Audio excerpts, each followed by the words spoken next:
Hello everyone. Today I'm going to tell you some stories about cheating. The first story. The air in the apartment was thick with unspoken words, the kind that clung to the walls like dust motes in the sun. Sarah stirred the risotto with a rhythmic clatter, the stainless steel spoon a small rebellion against the suffocating silence. Across the small kitchen island, Mark scrolled through his phone, his brow furrowed in a familiar way. It had been like this for months. The comfortable hum of their marriage, once a source of solace, had devolved into a low, persistent drone of distance. Sarah knew, with a certainty that chilled her to the bone, that she was the architect of this estrangement. It had started innocently enough. A casual consultation. A legal issue with her aging mother's will. She'd sought counsel from David, a sharp, articulate lawyer with eyes that crinkled at the corners when he smiled. He was everything Mark wasn't: attentive, engaged, and present. David listened, truly listened, to her anxieties, her frustrations, and the quiet desperation that had been simmering within her for years. Mark, consumed by his demanding job, had become a comfortable, predictable fixture in her life, but a fixture nonetheless. He was a good man, a kind man, but the spark, the electricity, had long since faded. David, on the other hand, was a live wire. One late evening, after a particularly grueling meeting with the estate executor, David had walked her to her car. The air was crisp, laced with the scent of late autumn leaves. He'd stopped, his hand brushing hers, and the world tilted on its axis. His eyes, the color of warm amber, held her captive. The kiss that followed was a transgression, a betrayal, a promise of a life she hadn't realized she craved, and she had succumbed. The affair had been a whirlwind of stolen moments, furtive glances, and desperate need. It was intoxicating, exhilarating, and ultimately, devastating. She knew it was wrong, knew she was shattering the foundation of her marriage, but the allure of David, of feeling alive again, was too strong to resist. Now, months later, the initial thrill had worn off, leaving behind a gnawing guilt and a profound sense of emptiness. David, while still charming, was proving to be less the knight in shining armor and more a self-absorbed bachelor who enjoyed the thrill of the chase. He avoided commitments, brushed aside her concerns about the future, and treated their relationship with a casualness that stung. Sarah looked at Mark, his face illuminated by the cold light of his phone screen. She saw the lines etched around his eyes, the subtle graying at his temples. She remembered the young, vibrant man she had fallen in love with, the man who had held her hand during her father's illness, the man who had stayed up all night comforting her after a bad dream. She had traded that for this. For stolen moments and fleeting passion that had ultimately left her feeling more alone than ever before. Taking a deep breath, she turned off the stove. The sudden silence startled Mark, who looked up, his expression guarded. "Mark," she began, her voice trembling slightly. "We need to talk." He sighed, a weary sound that echoed the years of unspoken resentments. "Sarah, can it wait? I've had a terrible day." "No, it can't wait," she said, her voice firm despite the tremor within her. "It's about us." The words hung in the air, heavy and suffocating. She knew the confession that was about to spill from her lips would irrevocably alter their lives, would shatter the fragile peace they had somehow maintained. She looked at him, at the man she had vowed to love and cherish, and the sight of his weary, hopeful face broke her heart. I've been unfaithful." The words were barely a whisper, but they resonated in the small apartment like a thunderclap. Mark stared at her, his face slowly transforming from confusion to disbelief, then to a pain so profound it made her want to disappear. He stood up, knocking his chair over with a clatter. He didn't say anything, just stared at her, his eyes filled with a hurt she knew she deserved, but hadn't anticipated. The silence stretched, thick and agonizing. Finally, he spoke, his voice a low, guttural rumble. Who was it, Sarah?" She closed her eyes, the image of David's face flashing in her mind. The lie formed on her lips, ready to protect him, to spare Mark the added pain of knowing it was someone who held a position of trust. But as she looked at the devastation on Mark's face, at the crumbling foundation of their life together, she knew she couldn't lie again. Not now. It was David, she whispered, the name a bitter taste in her mouth. The impact of her confession was immediate and visceral. Mark recoiled as if she had physically struck him. The air crackled with unspoken rage and betrayal. The story wasn't over. In fact, it was just beginning. The confession was the first step, a painful plunge into a sea of consequences. Would they survive? Could they rebuild trust? Would Mark ever forgive her? Sarah didn't know. All she knew was that she had a long and arduous road ahead of her, a road paved with regret and uncertainty, and she had no one to blame but herself. The risotto, forgotten on the counter, grew cold. Just like her marriage had become. And perhaps, just like her heart. The second story, the rain hammered against the windows of their lake house, mirroring the tempest brewing inside Eleanor. It had been 6 weeks since she'd found the burner phone, 6 weeks since the carefully constructed edifice of her marriage had crumbled into dust. Now, she was watching the same rain reflect in the hollows of Ben's eyes as he sat across from her, a ghost in the plush armchair. Why, Ben?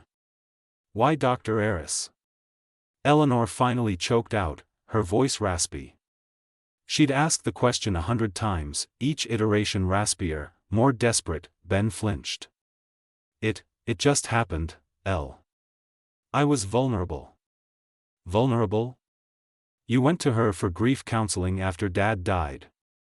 You poured your heart out to her, and she took advantage. Eleanor's voice cracked on the last word. The hypocrisy stung. Ben, the man who championed ethical boundaries, who taught law with unwavering principles, had crossed the most fundamental line. Dr. Eris. The name was a poison on her tongue. Eleanor had met her a handful of times. Polished, empathetic, with a knowing smile that now felt predatory. She'd even confided in her about her own struggles, her anxieties about turning 40, the creeping feeling of inadequacy that motherhood sometimes inspired. Had Dr. Eris been analyzing her then, calculating, plotting? She didn't take advantage, Eleanor. Ben trailed off, his gaze fixed on the swirling gray sky beyond the window. I was drawn to her. She understood me in a way you didn't seem to. Eleanor recoiled. That was the cruelest cut of all. They had been together for 15 years, built a life, raised 2 beautiful children. How could he say she didn't understand him, and what? I wasn't intellectual enough for you anymore. She's a doctor, so she suddenly holds the key to your soul? Eleanor's voice rose, laced with bitterness. Silence descended, thick and suffocating. The only sound was the relentless drumming of the rain. Ben didn't deny it. He had always been drawn to intellect, to women who could challenge him, engage him in philosophical debates. Eleanor, a talented artist, had always been content in her own world, finding beauty in the mundane, expressing herself through color and form. Had he outgrown her? The thought felt like a shard of glass in her heart. She had sacrificed her career, her own ambitions, to support him, to nurture their family. Had she become invisible in the process? I ended it, Ben finally said, his voice barely a whisper. The moment I realized the damage I was causing. Eleanor stared at him, trying to discern sincerity in his eyes. But all she saw was a reflection of her own shattered trust. And what about the damage that's already been done, Ben? She asked, her voice weary. Can you undo the fact that you betrayed me, betrayed our children? Can you erase the image of you in her arms, whispering words that should have been reserved for me? He shook his head, his face etched with remorse. No. I know I can't. I want to fix this, Eleanor. I want to earn your forgiveness. Eleanor looked around the cozy lake house, the place where they had spent countless happy memories, where their children had learned to swim, where they had celebrated anniversaries and birthdays. It felt tainted now, poisoned by his infidelity. I don't know if I can forgive you, Ben, she said, her voice resolute. I don't know if I even want to. You broke something that might be irreparable. She stood up, her legs trembling, and walked towards the window. Outside, the rain had begun to subside, and a sliver of sunlight peeked through the clouds. "I need time, Ben," she said, her voice barely louder than a whisper. "Time to figure out if there's anything left to salvage." She didn't look back as she left the room, leaving him alone with his guilt and the echoing silence of their fractured marriage. The storm outside was calming, but the one raging within her had just begun. She had a long, arduous journey ahead, a journey of self-discovery and healing, one that would lead her to a place where she could finally decide if forgiveness was possible, and if the marriage she once cherished was worth fighting for. And perhaps, just perhaps, to discover if the woman she was before Ben would ever fully return. The third story, the scent of smoke clung to everything Liam touched. It was in his hair, on his clothes, embedded deep in his skin. For him, it was the smell of courage, of helping, of saving. For Sarah, his wife, it was a constant, soot-stained reminder of a life he chose over her. They had built a comfortable life in their quiet suburban home. Liam, the heroic firefighter, and Sarah, the successful accountant. They were the picture of stability, the envy of their friends. But beneath the polished surface, a slow burn was consuming their marriage. Liam was increasingly drawn to the adrenaline-fueled world of his job, while Sarah felt increasingly neglected, a forgotten fixture in their perfectly curated house that he would come home late, exhausted but wired, recounting tales of burning buildings and near-death experiences. Sarah would listen, a knot of resentment tightening in her stomach. She understood the importance of his work, truly, but what about her? What about them? She needed him to see her, to hear her, but he was always too busy saving the world to notice the fire flickering in her own heart. That's how she met Ben. Ben was also a firefighter, a colleague of Liam's. He was everything Liam wasn't: attentive, playful, present. He listened when she talked, not just hearing the words, but understanding the unspoken longings behind them. He noticed the new dress she wore, the subtle change in her hairstyle. He saw her.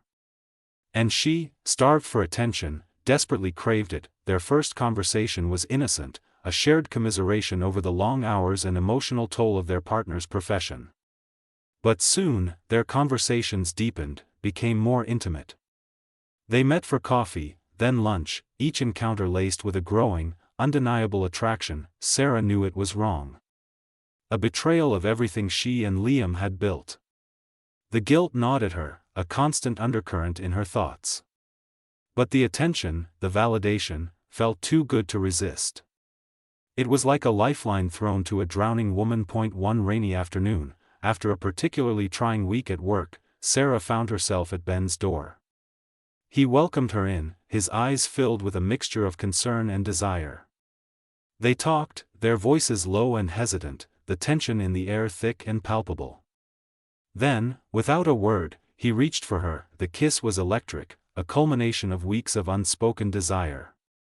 It was a mistake, she knew it, even as she leaned into it, her guilt momentarily drowned out by the overwhelming need to be held, to be wanted. The affair burned fiercely, consuming her thoughts and actions. She lied to Liam, weaving elaborate webs of deception. She felt like a different person, a stranger in her own life. The guilt was relentless, but the pleasure, the feeling of being alive again, was intoxicating. But secrets have a way of surfacing. Liam, though often distracted, wasn't blind. He noticed the subtle changes in Sarah, the way she avoided his gaze, the hushed phone calls she'd quickly end when he entered the room. He smelled Ben's cologne on her clothes, a faint, lingering scent that pricked his conscience like a burning ember. One day, scrolling through Sarah's phone while she was in the shower, he found it, a string of text messages between her and Ben, messages filled with longing and stolen moments. The words hit him like a physical blow, shattering the foundation of their marriage. He confronted her that evening, the phone clutched in his hand. The silence in the room was deafening as he read the messages aloud, his voice cracking with pain and disbelief. Sarah stood there, frozen, her face pale, the color drained from her cheeks. When he finished, she didn't deny it. She couldn't. She simply looked at him, her eyes filled with a mixture of shame and regret.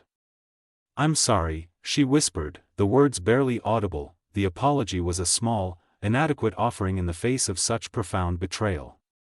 Liam didn't scream, didn't shout. He simply walked out of the house, the scent of smoke in his clothes suddenly suffocating. The aftermath was brutal. There were tears, accusations, and the slow, agonizing unraveling of their life together. They separated, the house they had built together now a silent monument to their broken dreams. Liam transferred to a different fire station, needing to escape the constant reminder of Ben, of Sarah, of his own blindness. Sarah, consumed by guilt and regret, tried to rebuild her life, but the scars of her betrayal ran deep. Years later, Liam was called to a house fire in Sarah's neighborhood. As he stood on the street, watching the flames lick the sky, he saw her standing on the sidewalk, her face etched with fear. He wanted to rush to her, to protect her, but he hesitated. The fire had burned away their love, leaving behind only ashes and the bitter taste of regret. That he nodded, a silent acknowledgement. She returned the nod, her eyes filled with a sadness that mirrored his own.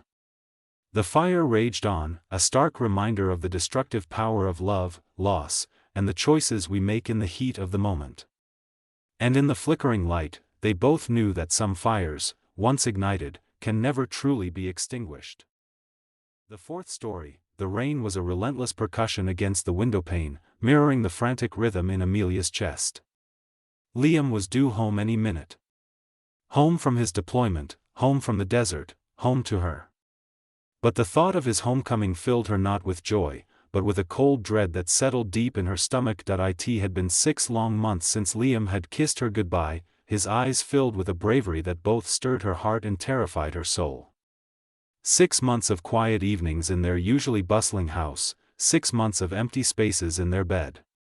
And 6 months of Elias. The name was a brand on her tongue, a forbidden taste she couldn't seem to purge.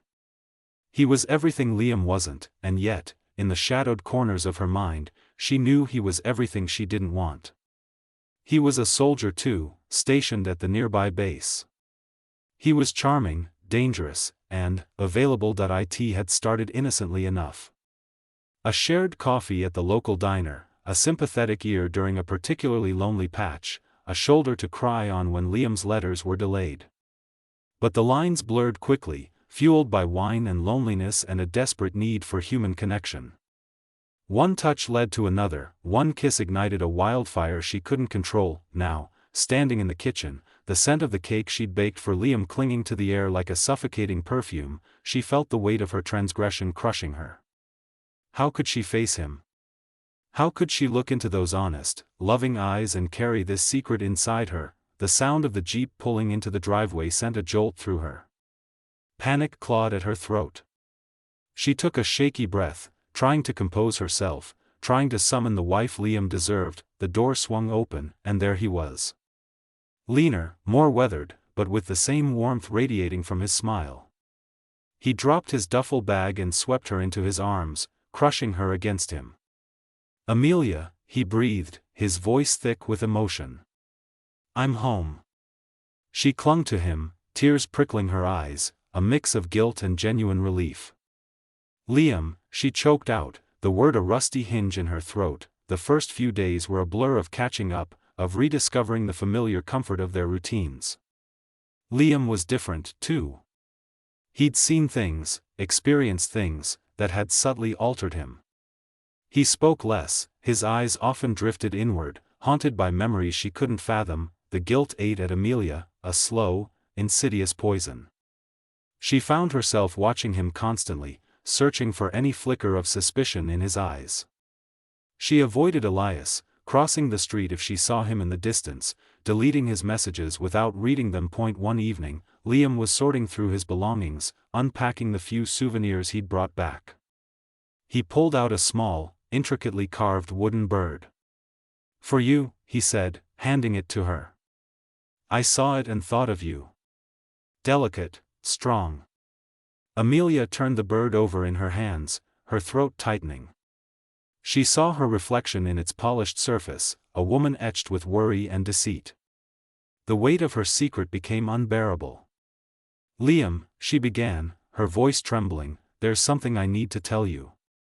His eyes met hers, his gaze steady and questioning.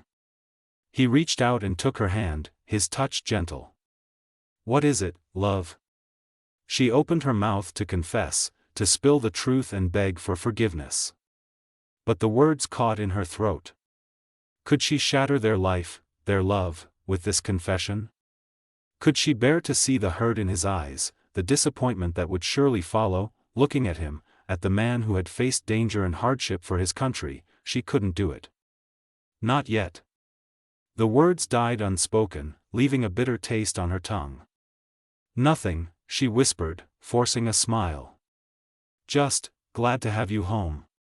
The rain continued to fall outside, a somber accompaniment to the silent lie that now hung between them, heavier than the air itself. The storm, it seemed, was just beginning. The truth, she knew, would eventually have to surface. But for now, she clung to the fragile peace, the illusion of normalcy, knowing that the longer she waited, the more devastating the reckoning would be.